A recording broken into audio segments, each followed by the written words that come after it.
सूरज की पहली किरण के साथ दिन की शुरुआत कीजिए। सुबह का मंगल प्रभात आपको शुभ हो। सुबह सुबह हो खुशियों का मेला, ना लोगों की परवाह ना दुनिया का झमेला। पंछियों का संगीत हो और मौसम अलबेला।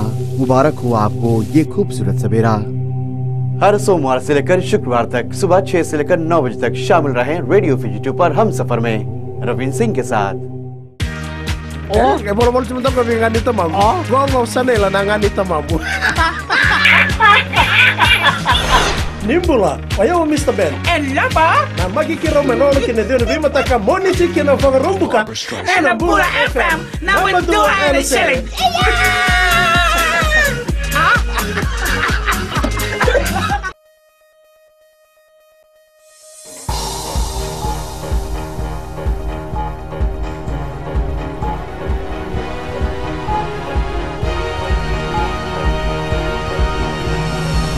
Tonight, Suva City Council refuses to accept towing fee structure handed down by Commerce Commission.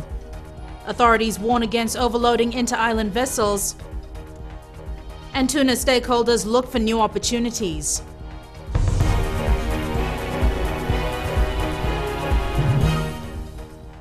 But first, we apologise for the delay. This was due to a technical error. Leading our bulletin tonight, the Suva City Council has suspended its towing services after a disagreement with the Commerce Commission.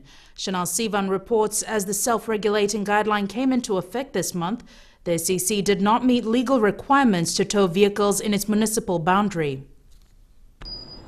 Once the guideline kicked in, the Commerce Commission told the Suva City Council to comply with its requirement before it could impound vehicles. Suva Municipal Council, they have suspended towing, no more towing, until they are able to comply with the guideline, which means there are certain requirements that needs to be in place. For example, if there is an area where towing will take place, then there need to be certain markings done, certain display, certain information placed on that particular area. Suva Special Administrator Chandu Maria isn't happy with how the whole issue has been handled by the Commission, saying it's interfering with the responsibilities to look after the city. So they're asking you to charge $41? Charge $41. What's the actual cost of? Well, like I said, the cost is about the same. No?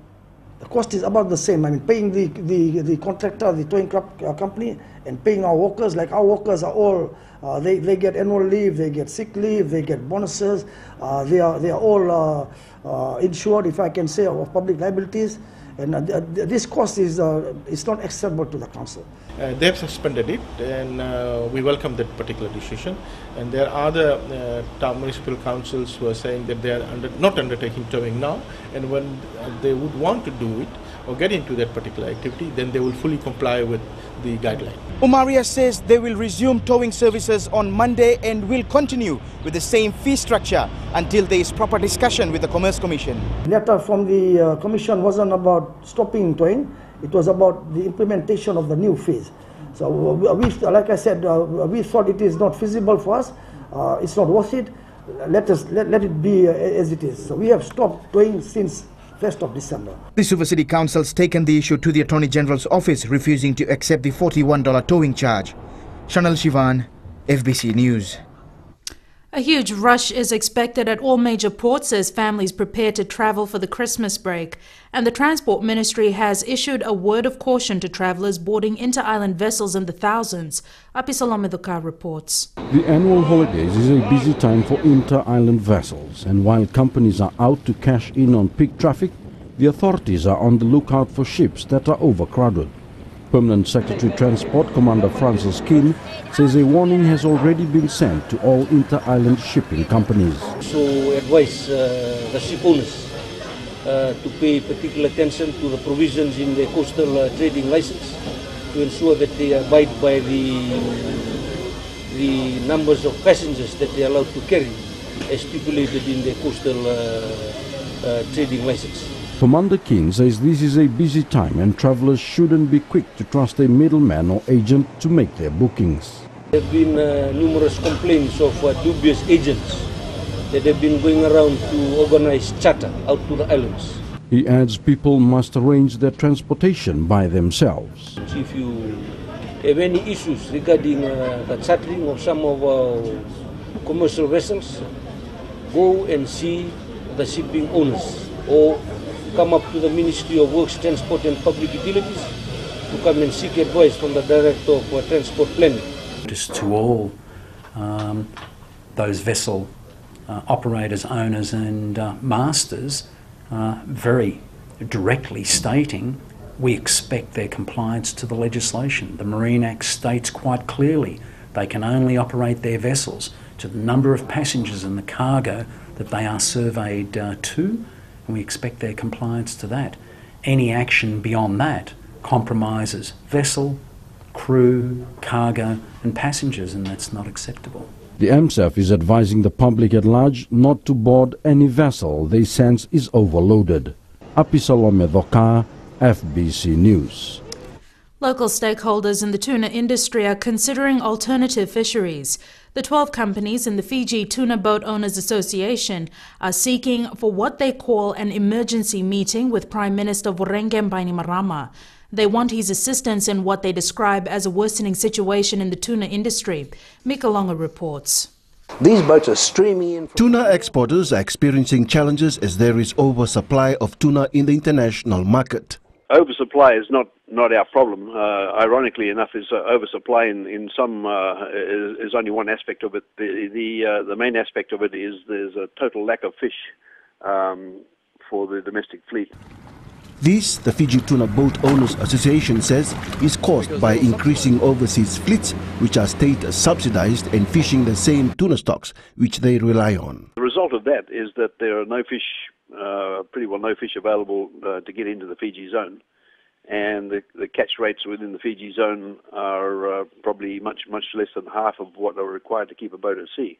Consequently, all Fiji boats are losing money heavily, have been for years, and it's getting worse by the day. The FTBOA strongly believes with the depleting tuna stock worsened by increasing fleets from outside, our $300 million tuna industry won't be profitable in the next 5 years. And it says it can't wait around that long as their operations and the lives of around 10,000 workers are at stake, and they urgently need government's assistance towards their venture for alternative fisheries. We've been speaking to the PM about the Fiji tuna situation. He's instructed all these people to take it seriously, that we cannot afford to lose the fishing industry.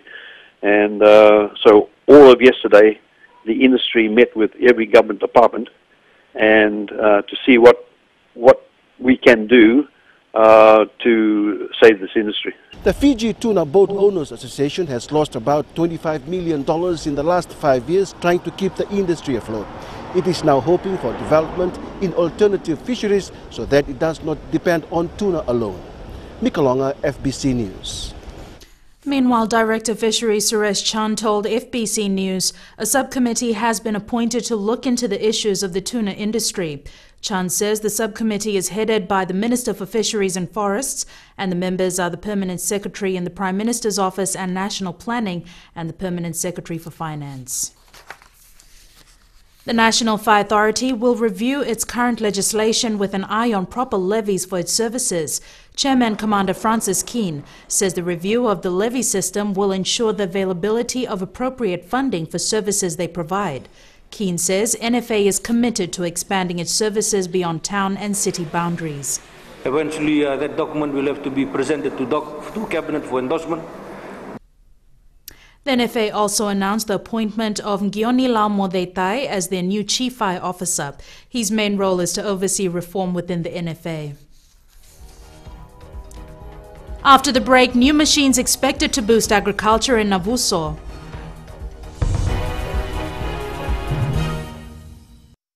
How would you like to spend your morning? You could spend your morning like this.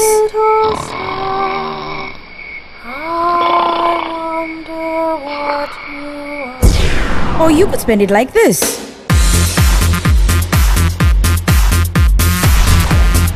Tune in to the Morning Ride every weekday morning from 9 a.m. till 12 p.m. right here on Today FM, Today's Hit Music. Bola. Oya wasala vilawa. Do pata ki au mena diwa kina tini karona kaloko na single boni moniti kina vagarumbuka. Kako ni valata na nomu suini sari na kai samariando loloma leone vani ni nau omgori ke de mena diwa kina tini karona kaloko na single boni moniti kina vagarumbuka na Bula FM number 2 en sere.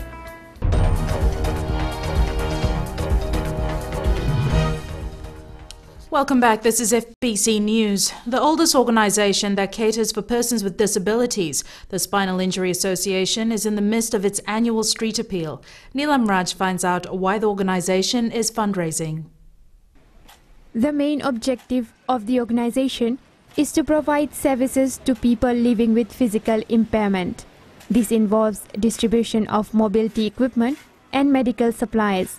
All the money collected through the street appeal goes towards these causes.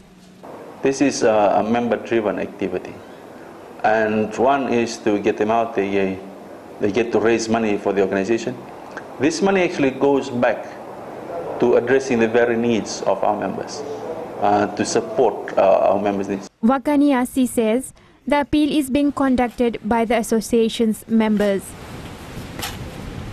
It'll support them on the purchase of medical supplies that is needed. Currently, there is a high need for micropore tapes, urine bags, urodomes. He added that this is one of the few opportunities members get to interact with the public. Established in 1993, the organization currently has more than 600 members. Neelam Raj, FBC News. Development at the Navuso Agriculture School in Nausori will be boosted with the government donating an excavator and a tractor worth about $500,000. Epeli Tukuasa reports. These machines will help the agriculture school maximize output and make more money for the Methodist Church. We receive a great boost from the government. As you have seen the back of the digger and also the tractor. The government is very supportive to the model of the current Navuso Agriculture School. The assistance is part of the government's commitment to strengthen the agricultural sector and build the capacity of farmers. It should assist in the drying up of some of the wet areas that has been boggy for quite some time. So we need drainage improvements, desilting of the existing farm drains, and also the tractors that should assist in the plowing up of this huge land to turn it back into productivity. Navuso has been identified as an agricultural gold mine with a large area of land ideally suited for farming. Navuso is rich in its resources, especially land, where there is a substantive amount of land that is available that we can work closely with Navuso and agriculture to fully develop this area. Milk is an area that we are thinking of expanding, and also the establishment of root crops, especially ndalo and cassava for the export market. Much of the land in Navuso has been lying idle for decades. It's expected that the new machinery will help revive the interest of farmers. Epeli Tukuasa, FBC News. 31 senior civil servants have completed a week-long diplomat training at the Government Training Center at Nasese in Suva. The training was conducted by Isikeli Mataitonga, Fiji's ambassador to Japan. Permanent Secretary for Foreign Affairs Amena Yavoli stressed to the now qualified diplomats the importance of diplomacy and the art of negotiation as they're advocates of Fiji's interests in regional and international institutions. Following the 2006 event and the isolation by traditional allies, Fiji was propelled into exploring and maximizing new opportunities, into brokering new partnerships outside of familiar spheres of influence, to the point where Fiji is now subtly a friend to all and an enemy to none in the global family of nations. Yavoli further challenged the new diplomats to think outside the diplomatic box and venture beyond to newer modes of diplomacy. The Latter-day Saints brought Christmas cheer to 21 very special children today. These children are battling cancer, and members of the church decided to celebrate Christmas a little early. There were Christmas carols, gifts and delicacies. This was possible after a fundraising activity organized last month. We normally go out to other organizations. This is the first year that we are hosting.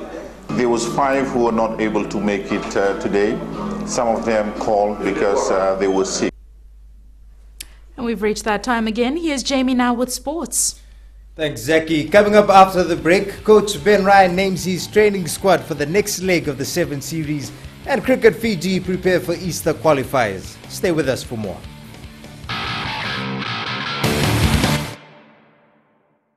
Bula, I'm Wame. Join me every weekday from 9 a.m. to 2 p.m. on The Center Show with classic hits from the 70s as well as the 80s right here on Gold FM.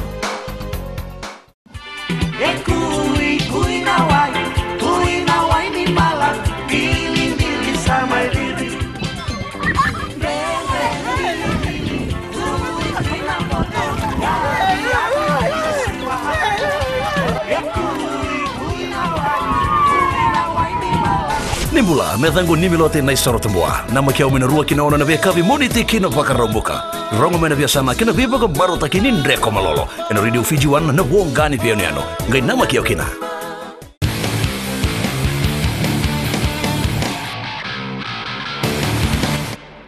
Welcome back. Fiji Sevens coach Ben Ryan has named the 23-member training squad for the Las Vegas and Wellington tournaments. Recalled to the squad is former skipper Lebani Mbotia, along with Tsasa Veremalua, while Red Rock's Eroni Sao has also been included. Flying Fijians halfback Henry Seniloli has also made the squad. The final team will be named in January. The Fiji Vonu, Fiji's national Aussie Rules women's team, are gearing up for the International Cup in Australia next year. And among the team is 19-year-old Halamahi Vukiloma. Born with a hearing impairment, has not deterred her from living her dream as a footy player. Shalvin Chan has more. Aussie Rules footy is for everyone. Halamahi is living proof that she can enjoy the game as much as any player on the team. AFL development team, I think. Yeah, they came to Gospel School for the Deaf to do a program for the students. And she was there, so she saw the interest and she queried more about it. They told her to enroll for this training session, so she did. And this is her first game, actually, first game. Yesterday was her first real game. As the Vonu played an exhibition match, Halamahi's family have always been supportive. Her mother has been with her all the way to the point she too familiarized herself with the laws of the game. And we always tell her, you shoot the moon, sky is the limit. Okay? We've always instilled in her, don't allow that disability to hinder you from anything.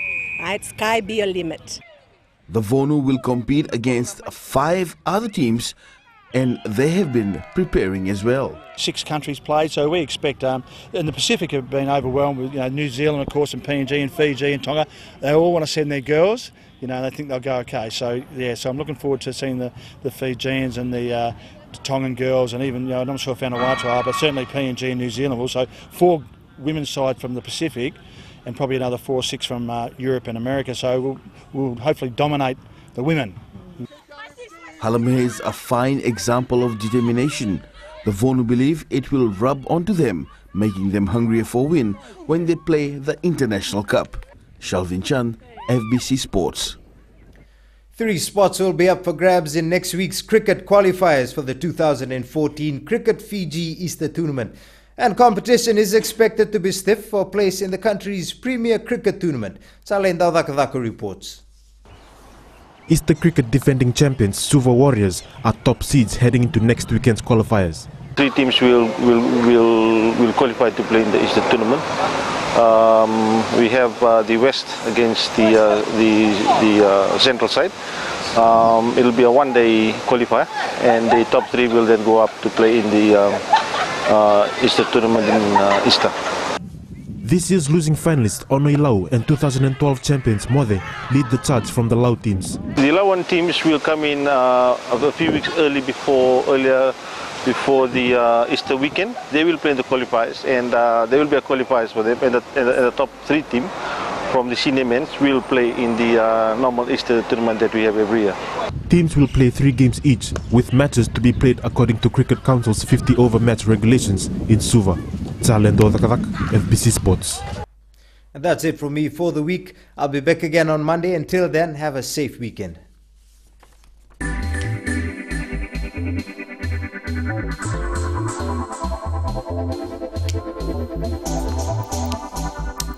500 hourly and fortnightly paid workers of Pine Group of companies received 1.5 times their unused sick leave entitlements as bonus pay. The total bonus paid is $278,000. Executive Chairman Faiz Khan says the annual entitlement is 15 days per worker, so those who didn't take any sick leave this year got paid for 22.5 days. Khan says this is an initiative to encourage a healthy, fit, dedicated, committed and punctual workforce. The chairman adds that the Pine Group of companies' relationship is directly with its workers and they will continue to foster a stronger and wiser relationship. The group consists of Fiji Pine, Tropic Wood Industries, Fiji Forest Industries and Tropic Wood Products Limited. Fiji Airways has announced an additional Christchurch-Nandi service to its schedule. The airline currently operates a weekly Sunday departure and will be introducing a Tuesday service for the month of July 2014. Fiji Airways has been flying from Christchurch to Fiji for more than 20 years. Stephen Pitchler, Fiji Airways Managing Director and CEO, says the supplementary service makes it easier for South Island passengers to fly direct to Fiji and onto the US without an additional domestic New Zealand connection. He says the airline is confident the supplementary service will prove popular, and Fiji Airways is already working towards additional flights later. The total market size of South Island residents traveling to Fiji or North America is almost 50,000 in the last 12 months.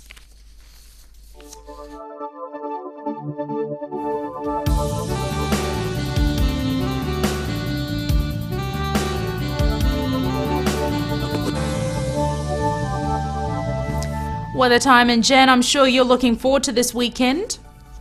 Sure, I'm Jackie. Frog in my throat. MHCC's Christmas tree decorating finals are on this Sunday. Should be interesting, so I hope to see you there. Looking at the map, I guess the forecast was right. It was a mixed bag today, with clouds, showers, and sunshine scattered across the country. Now, yesterday, we had Savu sweating it out on 34 degrees. Is there a change in temperature? Let's have a look. Yes, there is. The Hidden Paradise can breathe a sigh of relief because it's dropped to 32. Lambasa, on the other hand, has gone from 32 yesterday to 33 degrees today. Good news, Fiji. The forecast is telling us that tomorrow will be rain-free. We'll have some dull weather in certain places, but all in all, it's going to be a nice sunny day. For mariners, west to southwest winds will be at 15 to 20 knots with moderate to rough seas. And we're swimming with the dolphins tonight at Takalana Bay in Tailevu. Big thanks to Anand Kumar for sending this in. He actually sent in quite a few pictures. Very unique indeed. It sure is. Thanks so much for that, Genevieve. The main points again: Suva City Council refuses to accept towing fee structure handed down by Commerce Commission. Authorities warn against overloading inter-island vessels over the Christmas break, and Tuna stakeholders look for new opportunities. To this week's poll question, and we're asking: is the festive season heavily commercialized? To answer, visit our FBC website.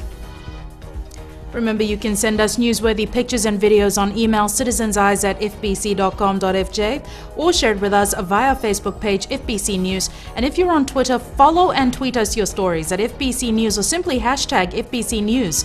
That's all for tonight. Be sure to join Amrita Pradashni from tomorrow with our weekend news.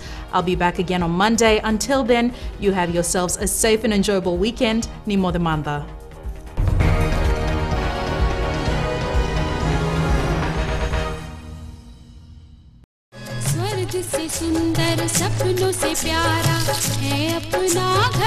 जहाँ हो प्यार का बसेरा और रिश्तों की खुशबू, वो है आपका अपना घर संसार. Join me on Ghar Sansar, Monday to Friday, 9 a.m. till 12 p.m. only on Radio Fiji 2.